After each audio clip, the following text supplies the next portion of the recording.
আমাদেরকে রাষ্ট্রীয় ক্ষমতা দান করি।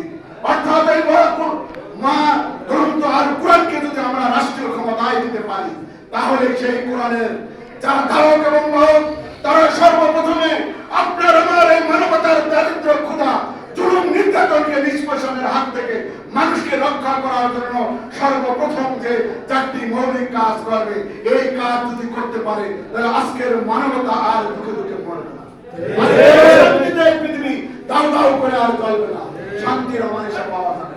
অতএব আসুন সকল চিন্তা চেতনা মত পথকে পরিহার করে দিয়ে কোরআনের রাজ কায়েম করার জন্য আমরা দুর্বার আন্দোলন করে তুলি এবং চেষ্টা চালাই। প্রত্যেকটি স্তরে প্রত্যেকটি পর্যায়ে যেন আমরা সোনার মানুষ উপহার দিতে পারি এবং কোরআনকে সংবিধান হিসাবে কায়েম করতে পারি।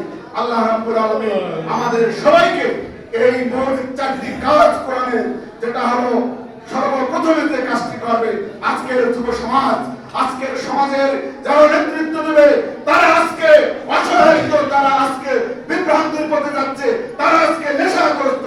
এই জাতিকে রক্ষা করতে হলে রাষ্ট্রীয়ভাবে যতক্ষণ পর্যন্ত কোরআনের রাজ কায়েম না হবে, নামাজকে ফরজ করা হবে, প্রতিষ্ঠিত না করা হবে রাষ্ট্রীয়ভাবে, ততক্ষণ পর্যন্ত এই জাতিকে, এই যুবক সমাজকে কোরআনের দিকে অর্থাৎ ভালোর দিকে নিয়ে আসা সম্ভব না। এই কাজটি সর্বপ্রথম যদি কোরআন ক্ষমতায় যায় তাহলে সেটা করতে হবে।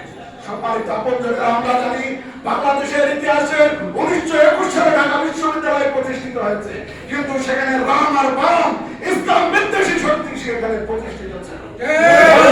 এর পরে ইসলামী শ্রদ্ধা কথা বলার সুযোগ পাওয়ার কারণে সেখানে আজকে দিনের পর দিন তাফসীর মাহফিল হয়েছে, রাসূলের সিরাত নিয়ে আলোচনা হয়েছে, ইফতার মাহফিল হচ্ছে, ছাত্রদের হাতে কোরআন তুলে দেওয়া হচ্ছে।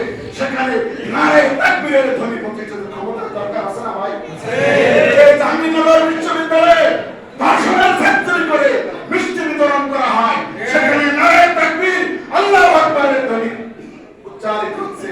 তাই আল্লাহ রাব্বুল আলামিন তার রাসূলকে শিখিয়ে দিলেন কি, রাসূল তুমি আমার কাছে দোয়া করো যেন এমন একটি রাষ্ট্রীয় ক্ষমতা আমাকে দান করো যে ক্ষমতায় আমি এই মানবতাকে মুক্তি দিব।